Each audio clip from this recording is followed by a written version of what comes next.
ये लड़की जो भी बोलती है वो सच हो जाता है। इस लड़की का नाम अर्पणा है। अर्पणा जहाँ भी जाती, जो भी काम करती, वो उल्टा हो जाता था। एक दिन अर्पणा अपनी दुख भरी जिंदगी से परेशान होकर मंदिर जाकर नारियल फोड़ने लगती है। पंडित को अर्पणा के बारे में पता होता है, इसलिए उसे थोड़ी दूर जाकर नारियल फोड़ने को बोलता है। अर्पणा नारियल फोड़ती है, लेकिन बदकिस्मती से नारियल फुट के पंडित के सिर पर जाकर लगता है। पूरे मोहल्ले के लोग उसके पीछे पड़े होते हैं। अर्पणा अपने भागम भाग जिंदगी से परेशान होती है और अपने लिए जॉब ढूंढने जा रही होती है। अभी वो एक ज्योतिषी को देखती है, एक मैजिक रिंग बेच रही होती है। अर्पणा उससे रिंग पहन लेती है, लेकिन रिंग पहनने के बाद उसके साथ और ज्यादा बुरा होने लगता है। अर्पणा स्कूटी से जा रही होती है, तभी उसे पुलिस पकड़ लेता है और उसे उसकी स्कूटी जब्त कर लेते हैं। अर्पणा ऑन्टो पड़ती है और जाने लगती है। कुछ दूर जाने के बाद ऑन्टो का टायर फट जाता है। अर्पणा का दिमाग खराब हो जाता है और वह ज्योतिषी के पास आके उसकी बैंड बाजा देती है। अब अर्पणा सोचती है, मैं दूसरे शहर में जाकर जॉब ढूंढूंगी, और वह रात को ही निकलने लगती है। तो उसकी माँ उसको जाने से पहले आरती लेने को बोलती है। अर्पणा जैसे ही दीप के सामने हाथ लाती है, वो बुझ जाती है। अर्पणा एक ऑफिस में इंटरव्यू देने जाती है, लेकिन अर्पणा की टेढ़ी मेढ़ी हरकतों की वजह से उसे वहां से भी निकाल देते हैं। एक दिन अर्पणा अपने दोस्तों के साथ ट्रेनिंग प्रोग्राम के लिए कंस्ट्रक्शन साइट पर जाती है। वहां सभी लोगों को दो भागों में बांटने को बोलता है। जब अर्पणा ऊपर की ओर जा रही होती है,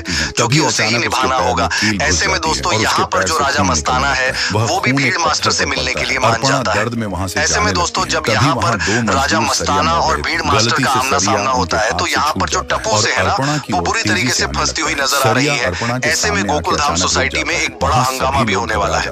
अर्पणा को कुछ समझ नहीं आता और ओह वहां से जाने लगती है। तभी उसकी नजर उस पत्थर पर पड़ता है। दरअसल यह कोई आम पत्थर नहीं है, यह एक जादुई पत्थर है जिसे तांत्रिकों ने अपनी तंत्र विद्या और आत्मा को कैद करके बनाया होता है। इस पत्थर को जो भी अपना रक्त देगा, उसकी सारी मनोकामनाएं पूरी हो जाएंगी। अर्पणा उस पत्थर को अपने बैग में रख लेती है। अर्पणा उस जादुई पत्थर को अपने घर ले आती है। दूसरे दिन अर्पणा फुटबॉल मैच देखने जाती है, जिसमें ब्लू और व्हाइट टीम का मैच हो रहा होता है। ब्लू टीम व्हाइट टीम से हारते जा रहा होता है। तभी अर्पणा कैसे भी करके ब्लू टीम जीत जाए बोलती है। अगले पल ब्लू टीम गोल के ऊपर गोल मार के जीत जाती है। अर्पणा अपने ऑफिस में बॉस के मैनेजर के साथ झगड़ा हो जाती है और गुस्से में बाहर आकर उसे ज्यादा दिन नहीं टिकेगी बोल देती है। थोड़ी देर बाद मैनेजर अर्पणा को घूरते हुए बाहर आती है और बिल्डिंग से छलांग लगा देती है और वो वहीं मर जाती है। ये सब बात को एक लड़का नोटिस कर रहा होता है कि अर्पणा जो भी बोलती है वो सच हो जाता है। अर्पणा ये सब बात डॉक्टर को बताती है। डॉक्टर को अर्पणा के बातों पर विश्वास नहीं होता। डॉक्टर उसे, क्या तुम बोलोगी ये पौधा 5 फीट का हो जाए तो ये हो जाएगा? क्या पौधा 5 फीट का हो पाता है? हम अगले पार्ट में देखेंगे।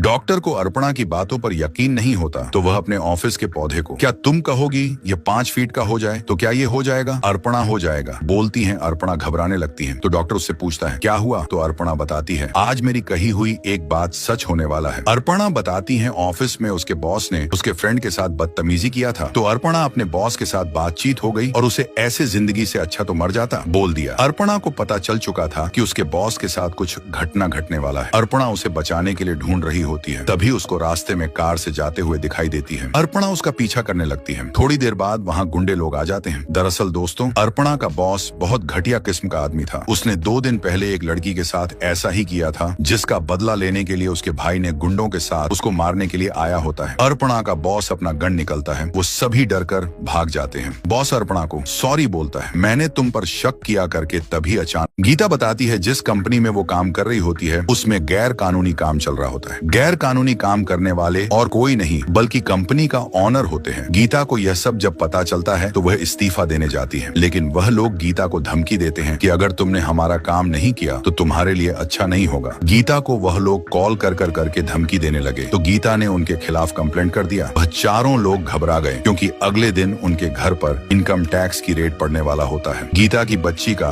आज जन्मदिन होता है, जिसमें वह अपनी बच्ची को साइकिल सरप्राइज में देने वाली होती है। अभी अचानक वह चारों लोग गीता के घर पर आ जाते हैं। गीता को मारने के बहाने कॉफी मांगते हैं। अभी यह आदमी उस पर पीछे से हमला कर देता है और गीता के घर पर आग लगाकर उसे मार देते हैं, जिससे गीता मरकर आत्मा बन गई।